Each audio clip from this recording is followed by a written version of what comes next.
Hello, family. You are tuned into Divine Discourse with Pastor David Spencer, and I am excited, humbled really, that you have chosen to spend this time with me.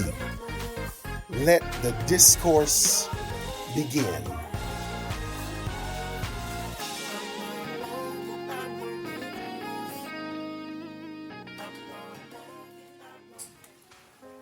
It's James chapter 1. I'm going to be starting at verse 2 going to verse 4.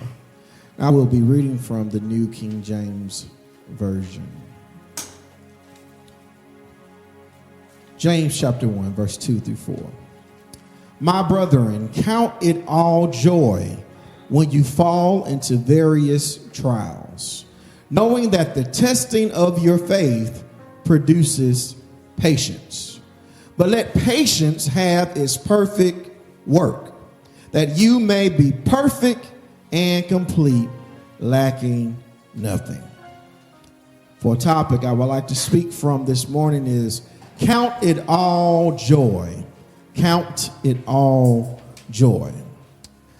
While I was completing my master's at UNCW in integrated marketing and communications, our program advisor would check in with us periodically about our progress.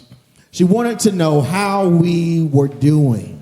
Sometimes she would even let us vent about how hard it was balancing everything: the coursework, our jobs, family commitments, church, and many other obligations.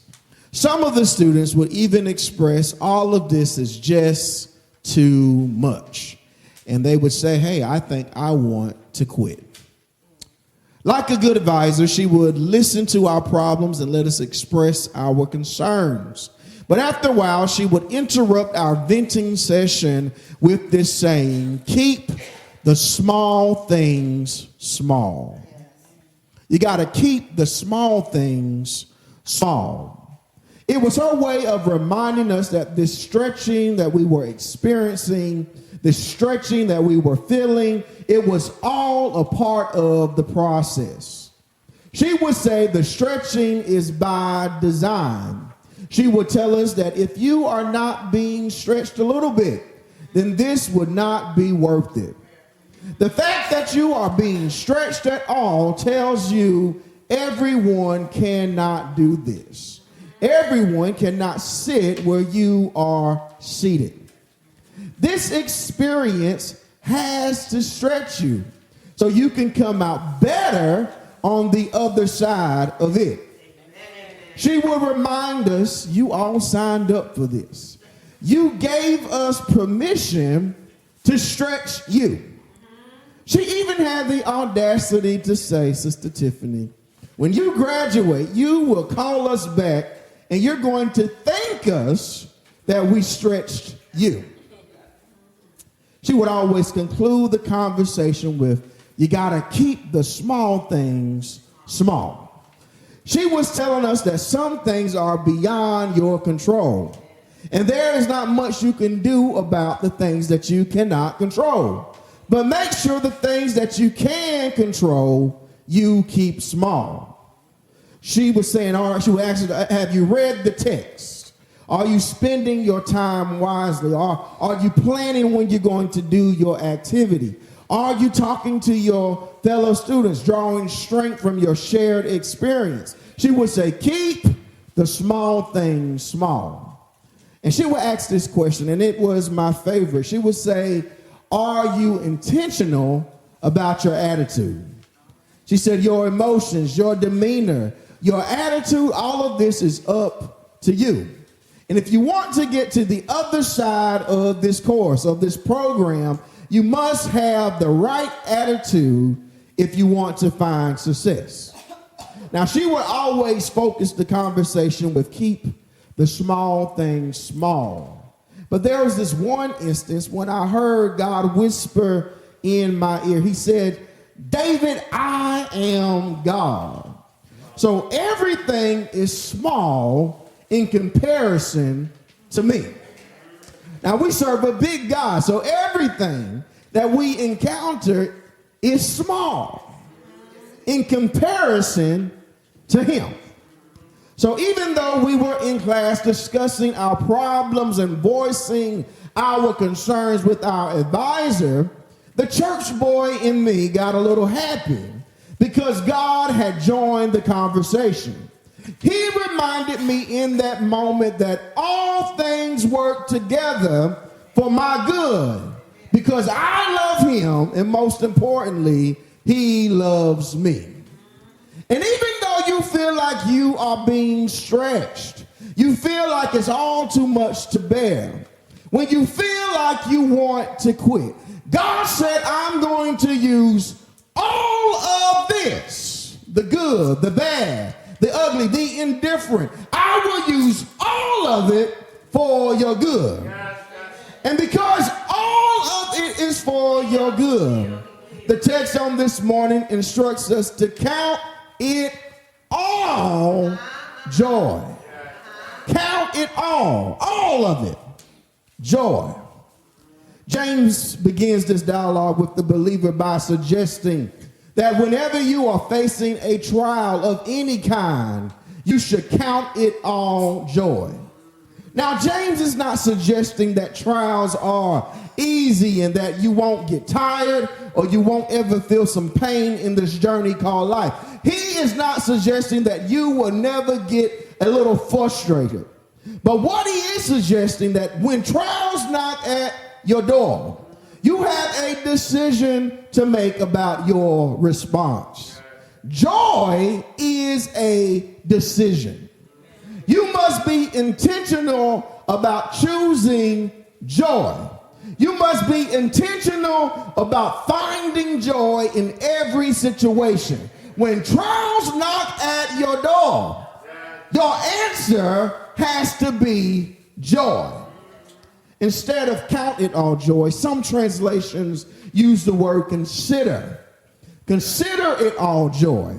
Consider by definition means to think carefully and critically about your decision.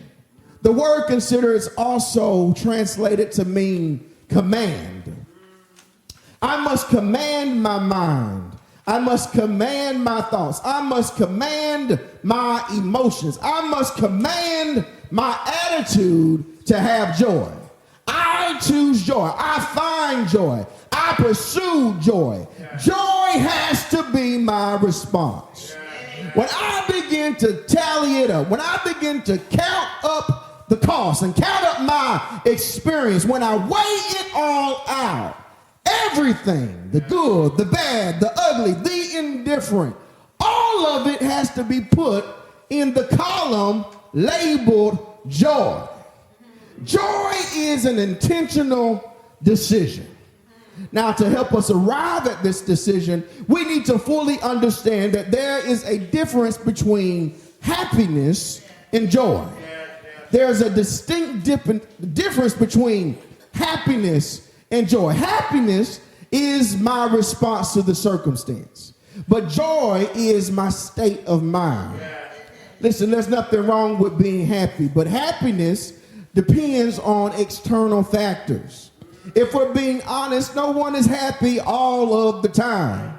Depending on what happened, you may find yourself sad, frustrated, afraid, a little tense, a little angry. You're not going to be happy all of the time. In some seasons of your life, you will be unhappy about the things that came up in your life. You see, happiness, like these other emotions, is a natural response to what happened. Happiness happens to you. It's how you feel in that moment.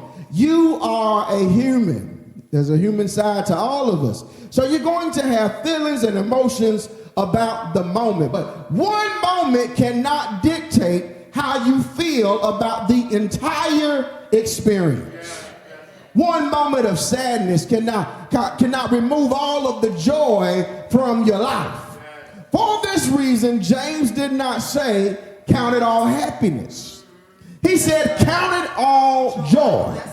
Listen, joy is a fruit of the Spirit. Happiness is not. Joy must be a constant in your experience. When I find myself sad, frustrated, afraid, angry and sometimes unhappy. Regardless of what happened or how I feel about it, I will have joy in spite of. Weeping may endure for a night, but I know joy comes in the morning. And listen, morning is not about the sun rising. Morning happens when I remember where my help comes from. My help comes from the Lord. My joy is found in Him. Listen, your emotions are your reaction to the events of the day. But joy is always my conclusion. Joy helps me find the blessing while I am waiting. Joy gets me through difficult times. There is a difference between happiness and joy. Even when I find myself unhappy, it can't last always. Why? Because I choose to find joy. I count it all joy. And the last thought, and we're moving, I want to leave with you today, is as long as I have Jesus, I have something to have joy about. As long as I have Jesus, I've got to have joy. Life is filled with twists and turns, but as joint heirs of Christ, as brothers and sisters in the church, as a body of believers, our response cannot look like the world. There has to be a difference in how we respond to adversity. They're looking at you and they're saying, how can she smile after all of this? If that happened to me, I don't know if I would be all right. How is he okay? That would turn my world upside down. Our response to adversity, our reaction to trial sometimes won't make sense to people that don't know God. Joy doesn't make sense if you don't have God. My joy is attached to Him. Listen, seasons may change, but God doesn't. Our joy is in Him. And as long as He is on the throne, joy will follow me all the days of my life. Now listen, the hymn writer says it this way. When I think of the goodness of Jesus and all that He's done for me, it says my soul will cry out, hallelujah. And I have no other choice but to thank God for saving me. Now on this morning, that sounds like joy to me. When I get sad, guess what? I hear joy. When I'm afraid, there is joy in my spirit. When I feel alone, joy keeps me company.